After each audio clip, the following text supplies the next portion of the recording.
ফুলকুসমায় ঝাড়গ্রাম বাঁকুড়া ৯ নম্বর রাজ্য সড়ক অবরোধ। স্থানীয়দের প্রায় ঘন্টা চারেক ধরে আটকে থাকে মাল পরিবহনকারী গাড়ি ও যাত্রীবাহী বাস। সৃষ্টি হয় যানজটের।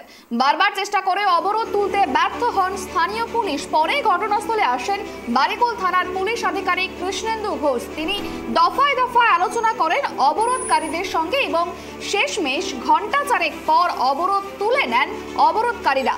অবরোধকারীদের অভিযোগ, দীর্ঘদিন ধরে রাস্তায় কাজ চলছে কিন্তু শেষ হয়ে উঠছে না। প্রতিনিয়ত রাস্তায় জল দিতে হবে যাতে ধুলো না ওড়ে। ধুলোর জন্য বারবার রাস্তায় দুর্ঘটনা ঘটছে। এরপর বারিকুল থানার পুলিশ আধিকারিক নিজে একটি জলের ট্যাঙ্ক নিয়ে গিয়ে রাস্তায় জল দেওয়ার ব্যবস্থা করলেন। ব্যবস্থা করার পরেই অবরোধ উঠে যায়।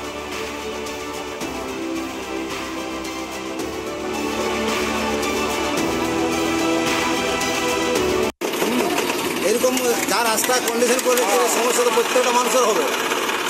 মানুষের যাতায়াতের অসুবিধা হচ্ছে, আর দীর্ঘদিন ধরে ধুলায় তো মানুষকে ভূত করে দিচ্ছে, বিভিন্ন রকম শরীর অসুবিধা হচ্ছে। রোদ গরম, একেই রোদ গরম যাওয়া হচ্ছে, রোদ গরম একদিকে, অন্যদিকে ধুলা। আর দীর্ঘদিন ধরে অনিয়মিতভাবেও দেয়নি। সারাদিনে কোনোদিন একবার দুবার দেই তো দেয়, নাই তো কোনোদিন দেখতেও পাইনি দিয়েছে বলে। আসছি, সকালে বেরিয়েছি, এসে এখানে দেখছি 45 মিনিট ধরে পথ অবরোধ দাঁড়িয়ে আছে। সমস্যা তো হচ্ছে, আমরা গরমের মধ্যে দাঁড়িয়ে আছি বাসে, এমনিতে গরম থাকা যাচ্ছে কি, তার উপর আবার শুধু বাসে দাঁড়িয়ে আছি। আমি স্টুডেন্ট।